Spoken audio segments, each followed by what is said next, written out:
So I previously said that I was gonna do a separate video for the monsters introduced in Monster Hunter Rise, and today we are gonna do just that. Let's go ahead and check them out.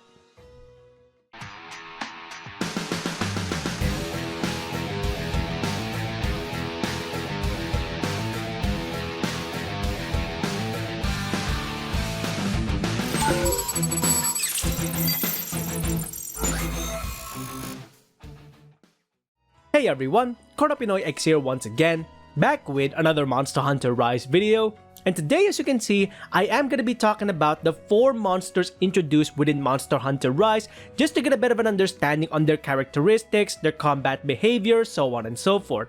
Now before I get started, there were 2 monsters that were shown during the trailers, one that looks like the Nerskila from previous Monster Hunter games, and the other one is the Tobikadachi. I'm not going to be covering these 2 monsters because they are quite familiar for some of us veteran hunters out there, and for the Tobikadachi, you should be familiar with it at this point if you have played Monster Hunter World. So we are just going to focus on the 4 new monsters introduced in Monster Hunter Rise. The first one that we are going to take a look at is the Great Izuchi.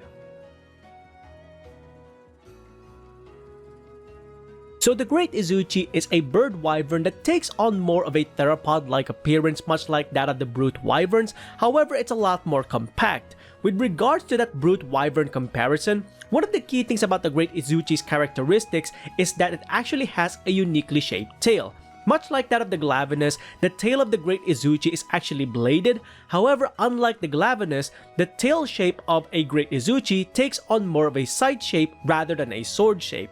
Now with that information in mind, the Great Izuchi's inspiration, which is the Japanese yokai Kamaitachi, means that this monster focuses mostly on speed rather than power when attacking with its tail.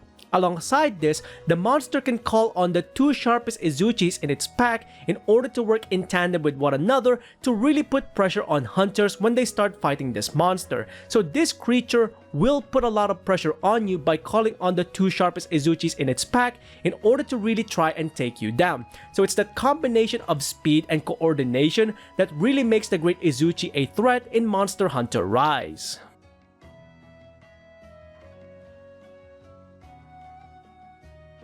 Moving on into a different bird wyvern introduced in Rise, let's now take a look at Aknosom, a flying type bird wyvern. Now this creature is considered to be fiercely territorial and will try to find ways to drive away any intruders within its nesting ground. The usual way that it does this is through intimidation and fear. By spreading the crest on its head and combining it with the eye-like pattern on its crown, as well as spreading its wings open, this creature can easily intimidate any smaller monsters that are intruding within its nesting ground with great effect. However, if the monster isn't capable of basically driving them away through fear and intimidation, the monster will instead go on the offensive and start attacking. This creature has fire capabilities, much like that of, let's say, the Gian Garuga, another bird wyvern in the series, and for the most part, this creature uses its fire capabilities to great effect, allowing the creature to spew multiple fireballs in one fell swoop. Now, one of the key inspiration behind this monster is the Kasaobake, hence the reason why this creature is considered to have a monstrous parasol-like appearance. With this inspiration in mind, the monster also has the odd behavior of standing on one leg, so this creature is definitely inspired by the Kasaobake, and it has a lot of characteristics from that particular yokai with regards to its behavior and its overall appearance.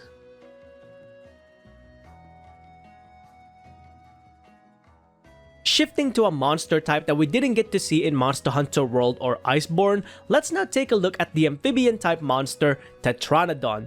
This amphibian is known for its extreme gluttony, meaning that this creature will eat just about anything and everything that moves and would even try to eat rocks and debris.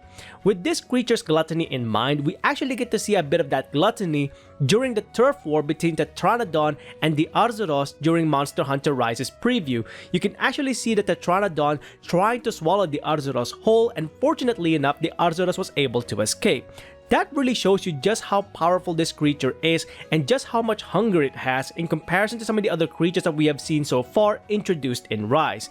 Now, with the gluttony of the monster in mind, once this creature satiates its hunger, the creature does go into an inflated state much like that of Great Jagras and Zamtrios. With the added weight in its body, the monster does become slower, which is quite a disadvantage for the creature.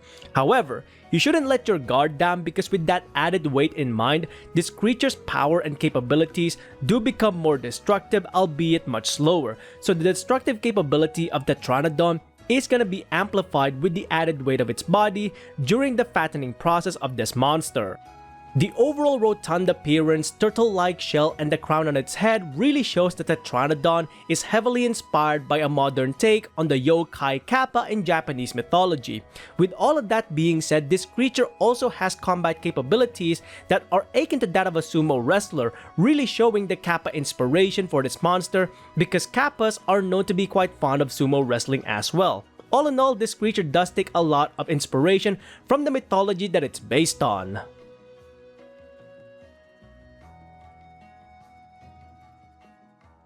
Now finally, let's quickly take a look at the flagship monster in Monster Hunter Rise, which is Magnamallow. Now Magnamallow is a fanged wyvern, but that's about all the information that we know so far regarding this creature because Capcom doesn't want to reveal too much straight away. Having said this, however, with regards to the physical characteristics of this monster, one of the most striking physical characteristics of Magnamallow is the horns on its head, the blades on its forearms, and the weirdly shaped tail that almost looks like a spear. Now, the tail, as far as I remember, can actually open up to become a 3-point spear because we actually see that in the trailer, and this monster can generate some form of purple energy.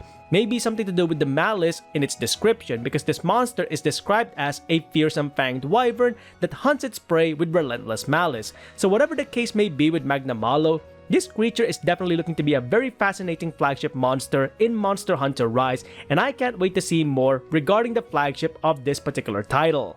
And that's pretty much it for this video, taking a look at some of the monsters that we have seen throughout Monster Hunter Rise's trailer as well as the Nintendo Direct. Once more information and more monsters become revealed, I will be covering them as well, but for the time being, what do you think about the monsters revealed in Monster Hunter Rise as of right now? Let us know in the comments below what you think about the overall design for these monsters throughout Monster Hunter Rise. Now with all of that being said, if you enjoyed these videos, please consider leaving a like on the video itself and subscribing to the channel as well as hitting that bell icon so you can go ahead and catch up on any future Monster Hunter content that I might be doing or any other games that I might be playing in future. Until then, I hope you enjoyed this video, thanks ever so much for watching, and I'll see you next time. Onward and upward.